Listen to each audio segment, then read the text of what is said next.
Welcome to your darling show, to the Daily Trust Sports Show. My name is Joshua Adeyemi. I'm your sports commando. And with me, as usual, to talk sport on this show is Mr. Jide Olushola, the sport terminator. You're welcome. Good afternoon. Good evening. Okay. So we'll be starting on the from the home front, where the Super Eagles of Nigeria has been drawn against the Indomitable Lion of Cameroon in the round of 16 of the ongoing African Cup of Nations in Egypt. Also, we'll talk about the FIFA Women World Cup in France, where the semi-finals have been decided and the teams for the final are already known. Then we'll talk about the Ito Cup, for the male and the female teams. We'll also talk about the transfer market and all what is happening. The players are moving and what they have to add to the new team. Also, we'll be talking about we'll be talking about the recently concluded President Buhari Golf Tournament that held at the IBB Golf Club. And then the Under-19 Cricket World Cup, the preparation towards the World Cup in South Africa. And of course, looking at the Copa America, Brazil versus Argentina and Peru versus Chile tomorrow in semi-finals. So we'll be starting with Eagles and the Super Eagles and Cameroon. Yeah, of course, let's go back to their last group match where they lost 2-0 to Madagascar, a very scandalous result that we got there. And from that, most sport experts are saying the Super Eagles should be packing their loads already back home. No, it was a very poor game from the Super Eagles. We did not expect such disgrace. It means a disgrace because Madagascar are coming to the Nations Cup for the very first time in their history, and they topped the group that we were in. That we thought Nigeria would top the group and Guinea Republic would probably be second. But Madagascar, against all odds, topped the group with 7 points and even beating Nigeria in achieving that. And Nigeria, of course, lucky because we already qualified for the next round. Maybe we relaxed. And we now had the 6 points. It was one of the shocking results we have in AFCON. Again, let's look at the lineup for the match. I don't know what informed Gernot Rohr's lineup for that game, using two oldie midfield players in a game against Madagascar. I think Roy just wanted to experiment with a new formation, then use players who have not been playing, to give them playing time because we had qualified. And even when we consider the first goal by error, okay, we can forgive Leon Balogun for the error, but that was that's a schoolboy error that at that stage on the committee. But let's forgive him. Then you're not still bringing, instead to bring in attackers to force another goal from us. Even if you could just equalize and have a draw. With that's what I said. You brought in what's it called again? Attackers or a forward. You brought in a defensive player to defend against us scoring goals or to defend. I do not understand that. And the unfortunate thing is this: we actually have attacking players on the bench. We have Victor Osimhen, who has not played any game. We have Paul Onachu. We have Chukwueze. We had Igalo actually started. We had Iwobi. All those guys were on the bench. Yeah, that I said. Probably he just wanted to try a different tactic and use players who did not play first match second time. Victor Osimhen has not played any match. Why was he not used? Only God knows why he tried that. And he said, and the rumor the rumor was saying that probably because his in-laws, his wife is from Madagascar, so he needed to maybe, okay, my wife. Some people are actually insinuating that the match was fixed. That maybe he had in-laws in. Of course, his wife is from Madagascar. He has been an African coach.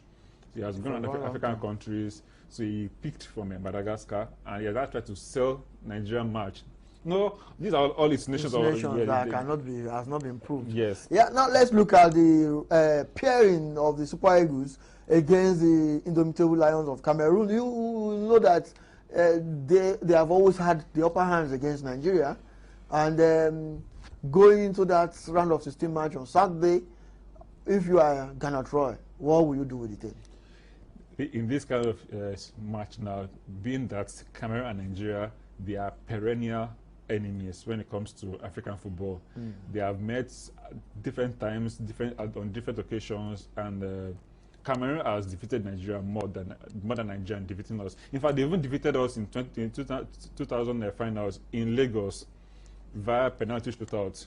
And Clarence Seedorf's side, our legend Seedorf is the one coaching Cameroon now. Yeah. He is going to come out all out to make a statement that he is not a fluke coach. That even though he's new in the game, he has everything to make an impact. So I expect General to come out and bring out an all-attacking team. Cameroon, they are deviating from the usual style of an aggressive football, of a physical football, to more a tiki-taka kind of team, which we are seeing in Clarence Seedorf. But then we should not be scared about what they can do, because sincerely speaking, they've not really performed well they've not performed exactly well in this Nations Cup, just as Nigeria. This AFCON has been one of the dullest tournaments so far in the history of this Nations Cup, because it has not given us that vibes, it has not given us that impetus to watch this game more. There's no fire in this Nations Cup. So probably now with this round of 16, we will competition. Yeah, we will see. And it will start with Nigeria versus Cameroon. Okay, now let's get the details of the match. The match will take place in Alexandra Stadium on Saturday, 6th July 2019. The match will be kicked off at 5 p.m. Nigerian time. The fixtures, we know Cameroon has defeated Nigeria in the finals of the African Cup of Nations in 1984, 1988, and 2000. In Lagos. That's how it was in Lagos, through a penalty shootout. But most painfully for the Super Eagles was that of the agonizing penalty shootout lost in front of home fans at the National Stadium, Lagos, on 13th February 2000. But in 2004, Didi Okocha spearheaded a quarterfinal, a sweet quarterfinal win, 2-1 win against Cameroon. Before coming to the studio here, I was watching the highlights of Nigeria versus Cameroon of that 2004, where Didi Okocha scored a sublime free kick. Yeah. We don't have any player in the Nigerian setup right now that can give us that kind of flair, that kind of class, that kind of ability that can swing the pendulum of a game to our own favor. Advantage. There's no. In fact, right now our free kick taker is a table. And he has not scored. And anyway, I've not really watched him in Stoke City, but I don't think he plays free kick. I don't think he's one that is the free kick taker in Stoke City, because if he has, we'll have seen in the news, Tebo scored one fantastic free kick. Now is the we have attacking players that could step up and play free kicks for. We have Iwobi, we have Moses Simon, we have Chukwueze, we have even the strikers. I don't know what Guerrero are seeing in Etebo. But he has not even scored any for Nigeria. None. So we don't have that kind of a JJ Okocha like of person that can give us some killer passes, that can give us that flair, that can give us that class that we are playing against Nigeria. We need to be serious. Now they're even more serious than that. They're even defeating us at our own game. We are not even scared to even go out and play our ball, because there's no real leader in that team that can drive the team forward. I think Ghana Roy is trying to build the team around John Obi Mikel, who is about to retire. He's good. If I were him, I would have built the team around the young, enterprising players that are coming up. You understand? We have good players that can build this team around. We have the personnel. It's just the tactics and the tactics and the technical ability of the coach that I'm calling to question right now, because we have the players who can make this happen. He has done that before. He has used Iwobi as a 10 before, and he has made use of more wing people, and he performed. We have this guy now who can play as a wing back. This guy that was injured, that came back from injury, that fainted. Kalu. Okay, Carlo. Okay. Kalu is back. He can play. He can use your wing back and populate the midfield. So we have the personnel to do this job. If you actually want to do it, make it done. But the problem I have is with the technical and the technical ability of the bench. Which is very, very sad that I was with I was with David Mark recently at Ivy Golf Course where we were talking about the Nigerian Super Eagles, and he said that he was so shocked that we struggled to even score a goal in our first two matches. We struggled to score a goal apiece. That the Nigerian team that he knows growing up, they'll have started scoring against all these kind of teams. Yes, you might find it difficult to score against bigger teams like Brazil. It's now that it will take us time, but against smaller teams that we're supposed to override them easily. Also dominate them, bully them. We should bully them, but we find it difficult to bully such things. Right now, the smaller teams are now bullying Nigeria. Which is very, very. Now let's talk about the players' welfare and everything. Yeah, yesterday the president was sad over the news that their bonuses, the players' bonuses and allowances were not being paid, and he has, in fact, called for a probe. It's just I don't even know what to even say about this NFF matter when it comes to players' welfare. Okay, the president has approved in the morning. Now, okay, right now we don't know whether the money has actually, but they said the money has gotten to the NFF's account. What is the late NFF now from paying these people their money? So it's like as if these NFF guys, officials, are trying to put their money, this money in an account somewhere and get the profits for themselves and not pay, Pay them, yeah. So because it's embarrassing that we are going back, it's still the same recurring figure, that it is still the same recurring decimal all over again, whereby we're talking about match bonuses. We've never heard Spain talk about match bonuses, never heard England talking about match bonuses, never heard US, never heard Brazil. They set all these things as at when due, when should be done. So we just have to look forward to a better situation whereby these issues will be sorted out once and for all, and we will need credible persons in position to do all these things. Okay, now let's quickly look at the comments from our viewers on our social media platforms. On our Twitter, Alex Olawale is saying, why not that Nigeria can beat Cameroon? He said the players are good individually, but tactically bad. The coach pissed me off. That's what Alex Olawale is saying. Probably that's why he's facing sack, because the technical committee of the NFF are not impressed with his technical approach to the game. Anib Glover is an Arsenal fan. He's saying, yes, we can, if only they play with their hearts. We did beat them during World Cup qualification, and we can even do better now. Yes, we can. And for the records, Nigeria and Cameroon, they've shared 8 titles together. Cameroon have 5, while Nigeria has 3. But let's see. We will see by Saturday if we can move one step closer to the 4th title. And before that can be done, you have to take out Cameroon.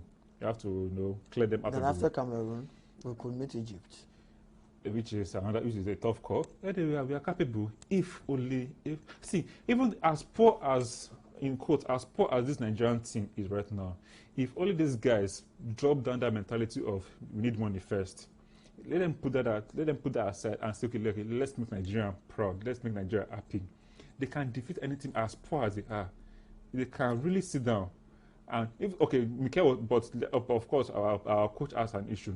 Mikel was saying he does not even understand the tactics of the coach. That's what kind of game are we playing? That's an indictment. Are we to retain the ball and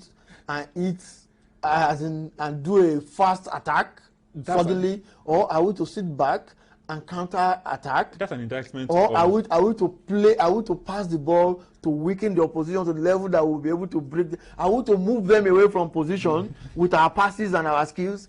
We don't even have a style. There's no style. Like against Guinea, it got to a time, no, against Burundi. Madagascar. Okay, Madagascar. It got to a time the commentator said Nigeria don't even have idea of what to do with the ball in the final third. And it's true. We get to the final third, we don't know how to handle the ball. In those days, when we see the wingers, when we see Pius Ikedia running, we know that yes, once he runs, he's going somebody to who is want to nod, who is in the box, who will nod.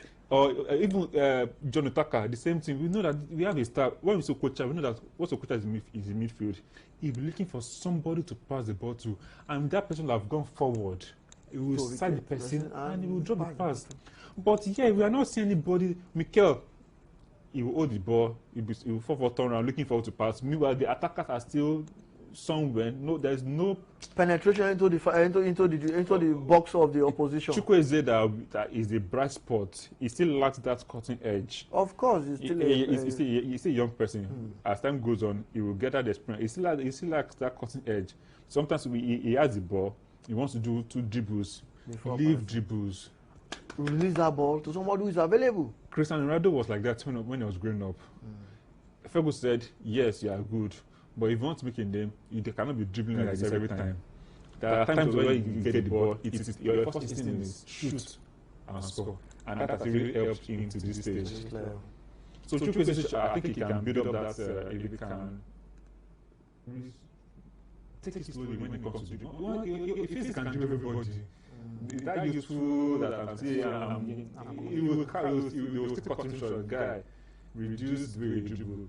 Dribble 1, dribble 2 is enough, and pass. And again, some of our viewers are saying it seems the national team doesn't even have a first team.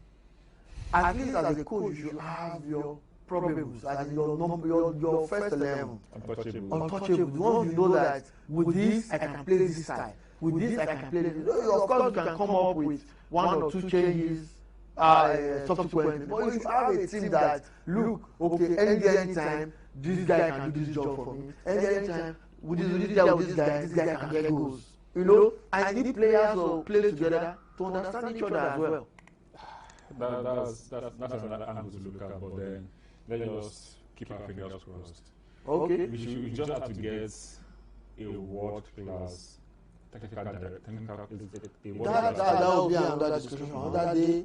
A world-class technical director. What is your definition of that? Last time we won the Nations Cup, it was a Nigerian coach that took us the world-class. It's a world-class. So it took Togo to World Cup for the first time in history. So it must be a white man. It must be a white man. We can get a Nigerian coach who can technically gifted to do this job. I'm not saying that as well. Okay. So now we'll come back to the comments from our viewers later. So now let's talk about the Eto Cup and. Okay, before we go to Eto Cup, let's talk about the Women's World Cup. That has been the bright spot of this month so far, where we have the Women's World Cup giving us the happiness, the joy. Let's forget that our Super Falcons are out, but we are seeing real football. We are seeing crowds in stadiums, unlike the Nations Cup where we have very few people in stadium. But we are seeing enough people now. The Women's World Cup, the women's football now is improving day by day, year by year. A whole stadium filled up. We have 60,000 people in the stadium. It has never happened before in the history of women's football where we have close to that amount. But then, yesterday's game against US versus England was an incident-packed match where we saw the beauty of football as well as the ugly side of football. Talking about VAR, US defeated England by 2-1. Where in the 5th minute, Christian Press scored the first goal. With a fine header in the 10th minute rather. Then 9 minutes later, White scored with another goal to score a 6th goal of the tournament. Then England had a lifeline. They had I think in 60 minutes or so, they had a goal scored. But then the VAR said the player was marginally offside. It's a very close call. Just maybe a shirt or a finger or anything the goal was cancelled. And They had another last night again towards the end of the match to score. They had a penalty, but they lost it. So, like I see the ghost of football, I said, England, your time is not now. It's for US. But they had a goal chopped out for them by VR, and they had a penalty which was right anyway. But they lost that penalty. It was a very soft penalty from the player. She didn't play it well, which could have probably taken the game into extra time. Probably a penalty shootout. Yes, and now US, they're the defending champions, and they are going into their fifth final. They're the defending champions, are going to their fifth final. So I see US now going to win this trophy again. They're going to defend this trophy back to back again, but then they have to sort of meet either Norway or Sweden. And Norway is another interesting. Anyway, they tried. I think they came from our group, so we have our group mates. It's going for the final. So we're going to see another cracker between Sweden and Norway. I cannot bet my money on any of these teams winning. Any of them could take the game. For me, I would have wanted an England-US final because among the four of them, they are the biggest for me. But of course, it's not everything you wish for in football that happens. In fact, the France US was the final match before a final. Before a final as well. US has they've always been meeting strong sides, since they left the group. And they met strong side, and they're dispatching the strong side. And again, so many people are happy that, of course, we have an American team, American country, among some of the best. Almost 7 of them that qualified for the quarterfinals were from Europe. Mm-hmm. Only one American team, and people were saying, no, let the American team go all the way, so that it won't be all European affairs. And of course, they are playing well. Where will Africa get to that stage as well too? The issue with African players, for me, what I believe is this: they have the players to do this job. The only problem they have is the coaches. They are not tactical and technically sound. Individually, we have players like in the Nigerian team. We have Oshola, who is playing in Barcelona. We have players who are playing in professional football in US. Sweden, who are playing in Sweden, Norway. These are top European football playing countries. But when they come together, they cannot gel. The coaches lack the ability to use their strengths and weaknesses to form a good team. And that's what stands a coach out. When you look at Arsene Wenger, then I will always say it. Arsene Wenger, you look at Arsene Wenger and the great job he did in Arsenal. Arsenal had average players. But when they play as Arsenal, you see them performing miracles until they leave. Or until they meet a bigger teams. No, not really a bigger team. Forget about the bigger teams. But when they play, you see the you see the sweetness, or you see them exhibiting their talents because they are playing on each other's strengths and weaknesses. That's what makes it. You bring the strength and weakness together to form. But when you look at the African teams, you see that it's just individual talent. Mm-hmm. Look at the Nigerian team. It was Francisco Odega doing the yeoman job on the wing. Look at the midfield, there's nothing. The keeper was standing once or twice.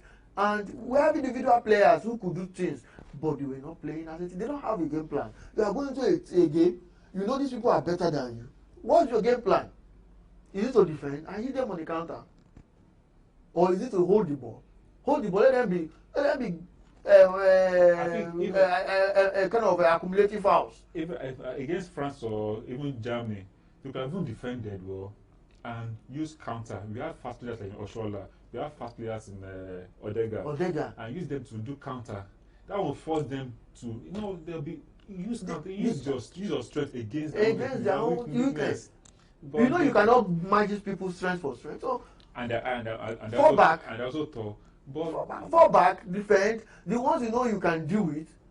There are some that they are not too good in the midfield. You analyze the opposition. So that is one of the problems we have in Africa. The coaches don't analyze the other team. They only deal with their team. No, analyze the opposition. How good is their midfield? If their midfield is not good, load your midfield up. Take possession of the midfield. Then you can always release play balls to your attackers. And run them down. But the problem we have is just that we just go, you guys go and do your thing. I know we can do it. That is all, and they will not pray. And this is God, as if the other people don't They pray. have God. You understand? God do the miracle for us. Okay, so Norway versus Sweden is going to be played later this evening by 8 p.m. So we'll be having US versus, hopefully, I would love to see US versus Norway in the finals, but then it can go Sweden's way. So we will find out by 8 p.m.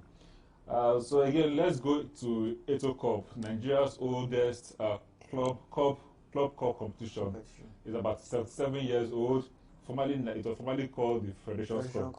Now it's now it was FA Cup, Federation Cup, then Eto Cup. Eto Cup, and the big boys have been, and all I say now the shaft has been taken away from the the shaft from the okay, that's what they say. wheat. Yeah, from the wheat. Yeah, thank you. So now we are going to have the Rivers United versus Niger Tornadoes. The match is played tomorrow in Lagos. Then Calabar Rovers versus Kano Pillars in Makurdi.